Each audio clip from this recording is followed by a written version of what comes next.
Game of the Year series, and we're taking a look at some more years from the 1990s. Today, we're taking a look at the Super NES years from 1992 to 1995. So without further ado, we're going to get right into it because we got a lot of games to talk about and a lot of special games that definitely defined the career, the video game career of Feral Inferno. 1995.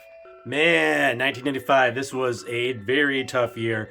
Two very big JRPGs going head to head. Man, these are probably two JRPGs that a lot of people who grew up with them and were around back in the mid-1990s would say these might be the two best JRPGs of all time. Not only just on the Super Nintendo, but just of all JRPGs. And with good reason, these are some heavy hitters. We're going to start with the runner-up for 1995's Game of the Year. Just really quick, we have to talk about it. We can't not talk about it. I don't have my original cartridge, of course. I wish I did. It's worth a whole lot of money. But Chrono Trigger. Man, Chrono Trigger. Such a great JRPG. We'll talk a little bit why this wasn't the Game of the Year as well. But man, Chrono Trigger had excellent characters. We have the Nintendo DS version here. You can see some of the characters on here. I got rid of my original version. It's now like going for, in the box, it's like $750, I think. I think it's what I saw it for at Retro Game Con back in the fall. Guess I should have hung on to it. But you didn't know back then that these games were worth so much money.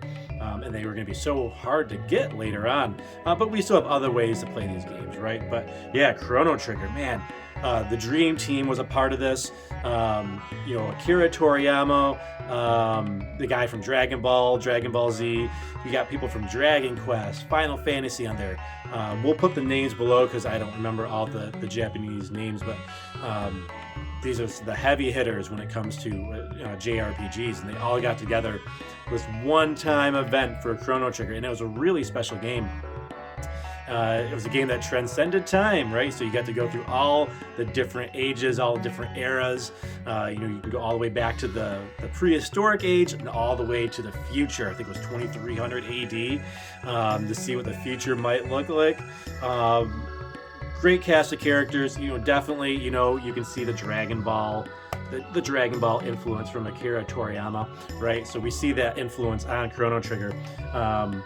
Funny thing about the cover art, you see Marla here putting a flame spell onto Chrono's sword here. She used water magic, ice magic. So that should have been ice magic. That should have been blue. So a little bit of an error, but still looks really cool. Great cast of characters, smaller cast, but they were fantastic. Had great character development. They're a bunch of kids trying to save all of their different ages that they came from. You had Chrono.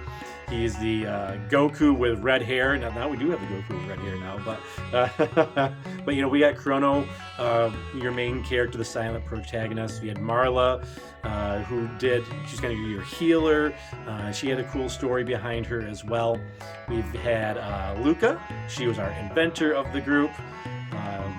Never really used Luca too much, but she was probably the best magic user offensively in the game. There was Frog, who I really liked. He was kind of like, he was a warrior, but he was also kind of like a red mage in a way because he had some attack magic with water, and he also had some healing magic too. So he was a pretty good all-around character to have. Probably the most well-balanced character of the bunch. We also had Isla. Isla was from the prehistoric ages, and very interesting outfit for Isla. But she was a cool character. All the characters were cool in this game. Robo, the robot from the future, who looks like, probably more of a generic like robot character, but man, they found a way to give Robo some really good character development. He's got a theme music that sounds kind of like the Rickroll music from Rick Astley. And of course, there's Magus, who his path can go a few different ways depending on your actions in the game. But yeah, Chrono Trigger, I don't want to spend too much time on it because it's not the game of the year. because but we had to like I said, we had to talk about a little bit. We had to talk about Chrono Trigger. It's such a good game. But what was the game of the year? What could beat Chrono Trigger? One of the best JRPGs of all time, right? What could beat Chrono Trigger? Well, this game didn't come out in 1995. It came out at the end of 1994. But I didn't really get to play it, and really, I got to play it a little bit in 1994, but I didn't really get to sink my teeth into it until the summer of 1995, when I had enough money to really buy it. And that was Final Fantasy III, or in Japan, this was actually Final Fantasy VI. We'll be referring to it as Final Fantasy III just for this episode, just because it's on the cartridge. It says Final Fantasy III on there. Man, Final Fantasy III. This game is massive.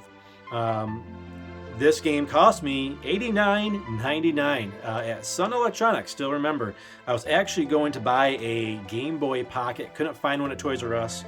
Went to Sun Electronics, went to KB Toy Store. Couldn't find one. They were all sold out. I wanted a green one. I wanted a green Game Boy Pocket. I think there might have been like a yellow one or something still available. But I wanted a Game Boy Pocket, couldn't get one. But Final Fantasy III was available, and I had enough money for it, so I was like, you know what? I didn't have the best time renting this, but let me buy it. I played Final Fantasy II, and when I rented this game back in November of 1994, I was like, oh, okay. It's going to be a continuation of the story. No, it's a completely different world, completely different story from Final Fantasy II, which was actually Final Fantasy IV in Japan. We were still fairly new to the Final Fantasy series here in the US, so we didn't really know how it was going to go. But yeah, completely different cast of characters. But, you know, it took me a little bit of time. I eventually got the game and played it, man, the summer of 1995. Played this a lot. Spent a lot of time playing Final Fantasy III. Massive, massive world to explore, massive story as well. And the cast of characters, still the largest of any of the mainline Final Fantasy games. Not counting the online games, I don't know too much about those, so I can't really speak to that. But in terms of the offline games, it's had 14 characters. 14 characters! A few more if you count some of the characters that you don't get to keep for very long. With that, I think it was 16, 17, 18, like 18 characters that you can control in this game, roughly. We can't go through all of the characters because there's a lot and we would be here all day, but we will go over some of the highlights here. Terra, who starts off as your main character. Very cool story with her. She's half human, half Esper, and she's trying to find her place in the world. She's being controlled by the evil empire, and she goes through a lot of changes in the story. We won't go into a lot of those, but she's got a lot of cool abilities. And one of the more unique characters in Final Fantasy III. There was also Locke, the thief. A fan favorite was Locke. He kind of was, for those who play Final Fantasy IX, he was kind of like, the Zidane before there was a Zidane for Final Fantasy IX. But he was a great character, very charismatic. We had Edgar, the king, Edgar Figaro, and Sabin Figaro, the brothers from the Kingdom of Figaro. There was a Sand Kingdom, and there's like this castle that could like go underground and travel. Very cool. Edgar and Sabin, they were polar opposites of each other. Edgar was the brains of the family. He was developing all these cool like devices and developed like the technology for the castle to travel underground. Whereas Sabin was the martial artist, the big buff guy who could do Street Fighter moves in a Final Fantasy game. You heard that right.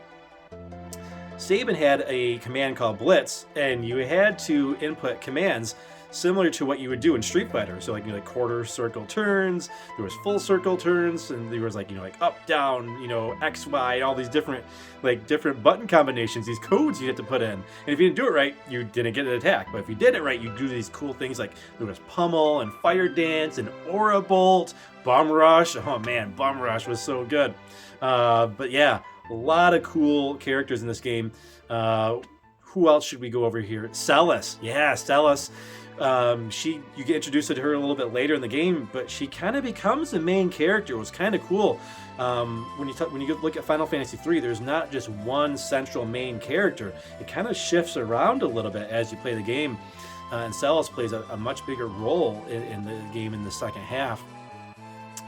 Whenever Final Fantasy III is portrayed in something, from Square, usually there, it's Terra. Terra is always kind of representing the series, but Celis gets snubbed because maybe not a lot of people finish the game, and that's why people attach themselves with Terra, because she started out as the main character. But yeah, she wasn't even really necessary to get towards the end. So Celis, unfortunately, she had took a little bit of a back seat when it comes to the nostalgia of this game, and I think that's a little unfortunate, because she is probably one of the best developed characters in Final Fantasy III, if not the whole Final Fantasy series. There's some other characters, quickly just go over them and see how good my memory is, right? We had Shadow, Strago, Realm, Mog, who is actually on the cover here, the little Moogle. Mog is what made Mugles popular, so back in my day. We had Go-Go as well, Setzer for the airships, and I think that was everybody. There's a few others, there's General Leo, and there's Bannon, Vixen Wedge, so a bunch of different other smaller characters as well. Man, Final Fantasy III, if you haven't played this and you're into JRPGs, you have to check it out. You gotta play some Final Fantasy III. You also gotta play Chrono Trigger as well, right? These are two amazing JRPGs. It's a shame that they had to go up against each other for the IntroInferno Game of the Year. I guess technically this would be 94, but I got to play it and experience it really in 95, so that's why it's my 1995 Game of the Year. 1993. Oh man, this year was fantastic. And another game we're a little bit behind on. That's a kind of a theme with our Super Nintendo games, unfortunately. We didn't have a lot of money growing up, so got to experience these games a little bit later sometimes. But 1993, very special game. The Legend of Zelda, A Link to the Past. Oh man, one of the best Zelda games by a lot of standards. It had the biggest overworlds, we should say, right? Because it had the light world and the dark world. The most amount of collectibles, the most items, the most dungeons, a lot of things in this game. Still to this day, one of the biggest Zelda games out there. The items were it was fantastic. The amount of items you can get. With this game, it was unprecedented. The inventory that you had. The boomerang, the hook shot, the different magic wands, the magic cape. That was a really cool one too. Introduced the heart pieces. It introduced so many different things to the Zelda series. The Master Sword made its first appearance in The Legend of Zelda: A Link to the Past. You wouldn't tell by the box art for the U.S. version, anyways, but it was the first appearance of the Master Sword. And it was also the first Zelda game that really had a real story behind it, right? Zelda games, the story's always kind of taken a little bit of a backseat to the gameplay, which is good, right? Because you want good gameplay, great action adventure type of game, but it actually introduced a little bit of story while still being able to maintain a sense of freedom, a sense of trying to do things in the order you want to do them. Now, could you do things in this Zelda in the same order, maybe like you would do them in the first Zelda? No, absolutely not. This first Zelda, you could do certain dungeons out of order, right? Depending on if you had certain items, I guess. But so there was a little bit of linearity to the game, but you could still do things out of order as well if you chose to do so. And they did help you along a little bit, by giving you a map and kind of placing some markers on the map, but you still had to find your way through some puzzles and mazes to get to some of the dungeons.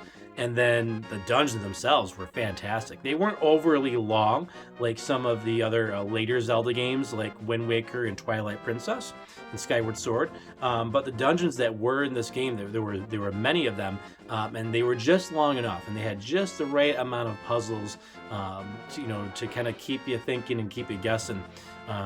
Before the Water Temple, there was the Ice Temple. in Link to the Past. Man, that reminded me a lot of the Water Temple, of kind of trying to had to backtrack and kind of go in circles to do a few different things to get through that dungeon. Let me know if you had any trouble with the ice dungeon in A Link to the Past. But yeah, well, a fabulous entry into the Zelda series. Love the different two worlds. There was a mirroring world, you had the light world and dark world.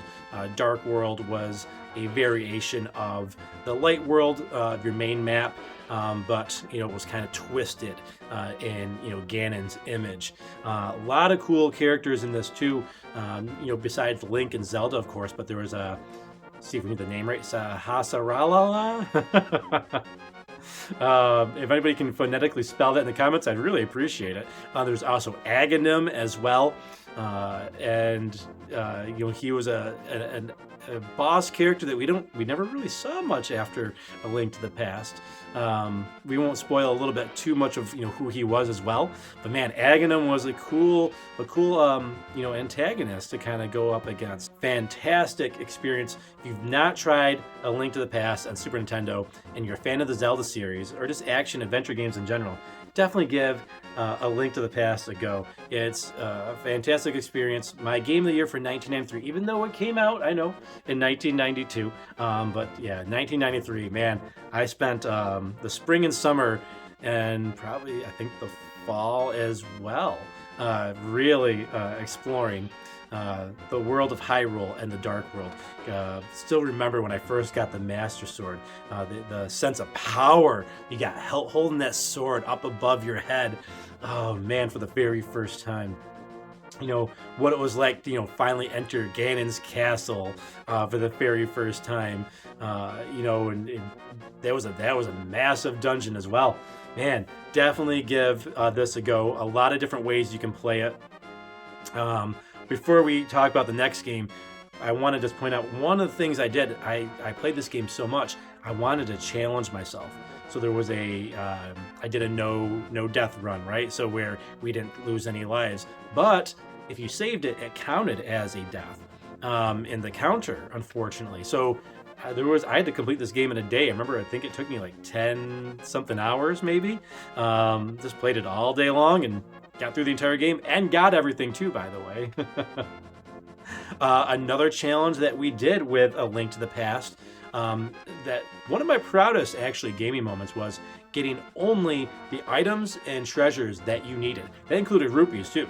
So I wouldn't open up any treasure chest that we did not need.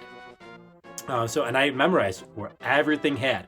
Well, all the items were, all the items were which each chest had a heart piece in it or a set of rupees in it, whatever it may have been in that chest. Maybe extra bombs or arrows, none of it. We didn't get the extra bomb upgrade, the arrow upgrades. We didn't get certain items like the blue staff that puts the energy around you and the magic cape and those things. We didn't get any of the optional stuff. It was only what we needed. So if I remember correctly, it was 13 hearts that you had to get. Just the green armor. You had to get the first sword upgrade because you need the silver arrow. And without the first sword upgrade, you can't get the big bomb. But got through as far as I could until I needed to get the sword upgrade for the Master Sword.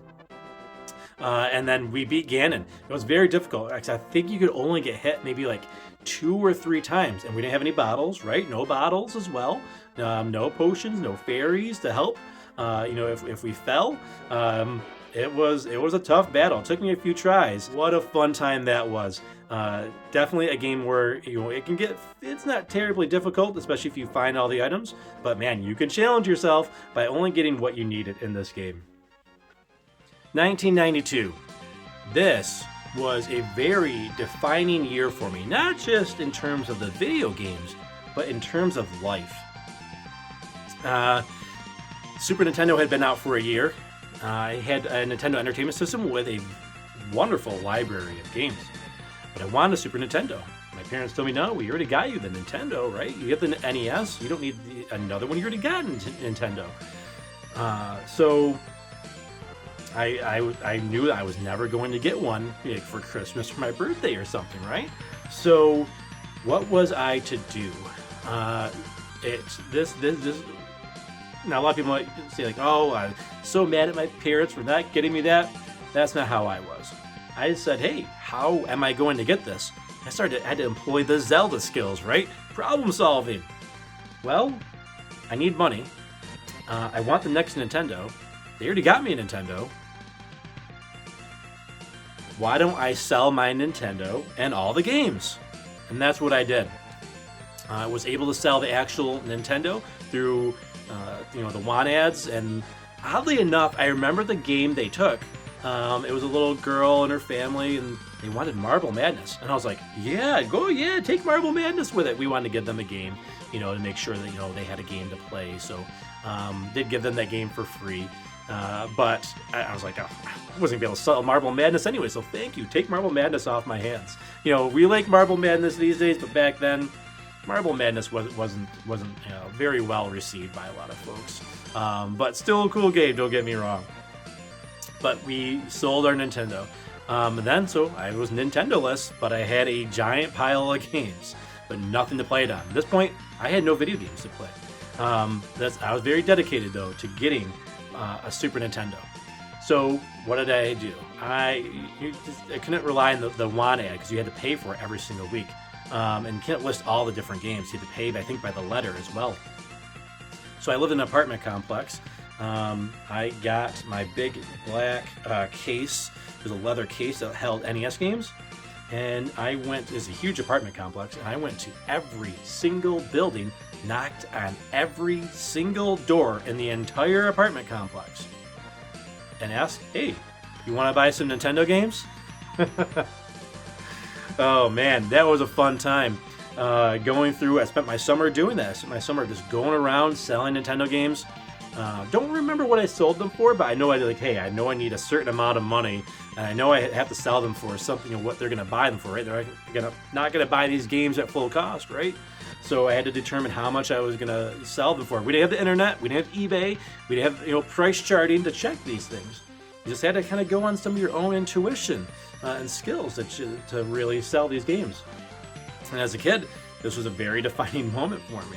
So I went to all these different houses and sold, maybe a game or two here or there. I had one family come out and tell me they were going to call the cops on me because I was scamming them. I was like, "What? That's not a Nintendo game." I'm like, "What? This is a Nintendo game? Like, this says Nintendo right on it." Nintendo games aren't that big. And I was like, what are you talking about?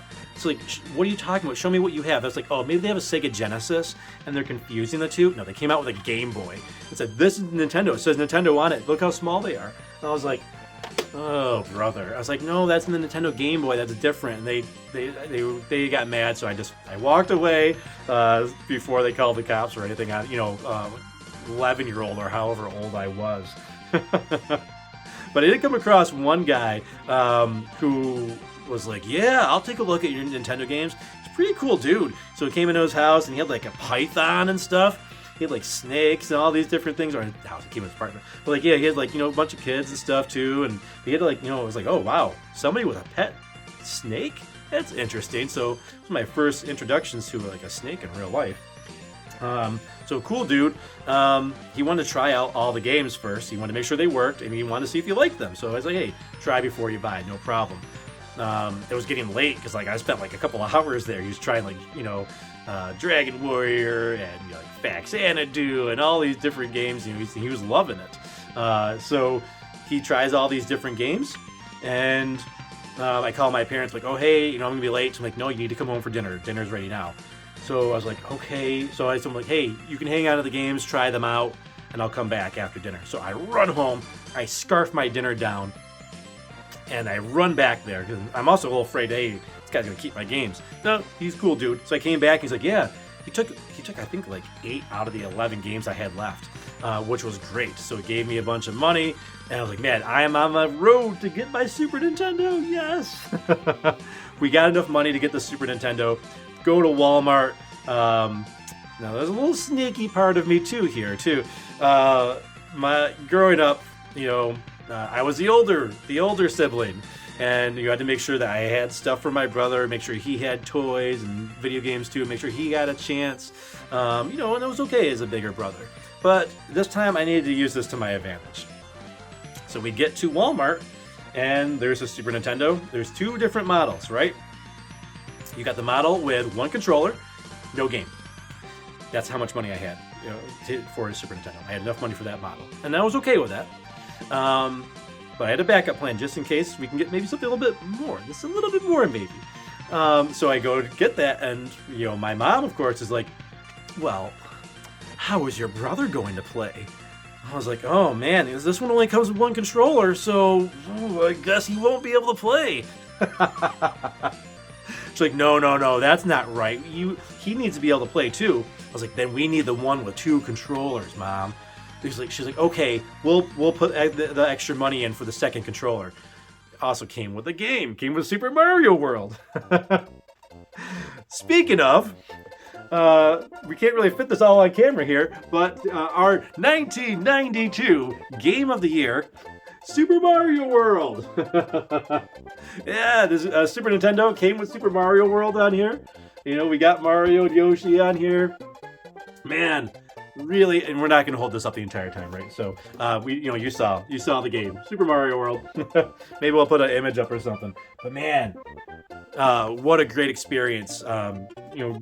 Earning enough money to get my Super Nintendo, really working for it. Maybe playing off my parents' emotions a little bit too. My mom's emotions, anyways. Man, loved Super Mario World. We talked a little bit about the Super Nintendo journey and how we got Super Mario World, but the game itself. Wow. Coming off of Super Mario 3. Super Mario 3 was a massive game, and it was kind of like, how do they top Mario 3? There was so much to Mario 3, and there was, a lot of power-ups. There were a lot of different worlds that you could go to. And Super Mario World, was different, whereas Mario 3 had you got these 8 different separate worlds with all these little levels in it. Mario World followed that formula, but it was the entire world. You could travel to all of them, replay a lot of the levels if you wanted to replay the levels as well. You could do some backtracking, which was fantastic. Introduced, the ghost houses. You had the cape power up. Now, I don't like the cape power up as much as the Tanuki leaf. It was a little bit, weird. You had how to use the cape. I'm still not a huge fan of how you use the cape. It took a little bit more skill, yes, but you kind of had to get some air. You'd go this little loop-de-loop thing, but you could do some cool things with it, right? You could do a nosedive, or you can get some more air depending on how you did it. So it was very physics-based. Also introduced Yoshi. This was Yoshi's first appearance in a Nintendo game and a Mario game. Really cool to see Yoshi come into fruition after they tried to get him in Mario 1 and couldn't find a way to make it work in Mario 1. Man, really, really great experience with it. I remember, I got it towards the end of summer, my Super Nintendo, and I remember there was one day of school, and towards the beginning of school, I was like, I'm I'm sick. And I wasn't feeling great, but I could have gone to school. I played Mario World all day. My parents went to work, my brother's at school. They played Mario World all day long. I remember, and I got stuck for the longest time in the Forest of Illusion. Kind of a little bit of a throwback and a little bit of a nod to the first Legend of Zelda, because there was a forest you get lost in there as well. One thing I will say is that there weren't a lot of power-ups, though, in it compared to Mario 3. And I did miss that one thing in Super Mario World. But man, still a fantastic game. And if you haven't played Mario World, what are you doing? Fantastic music too. They did a great job with the music. The graphics weren't the greatest when you compared Super Mario World and Sonic the Hedgehog together. It was kind of tough because Sonic's sprites were a little bit bigger. So I believe Super Mario World probably kind of was being built off of an NES engine, and they kind of got built up on top of it.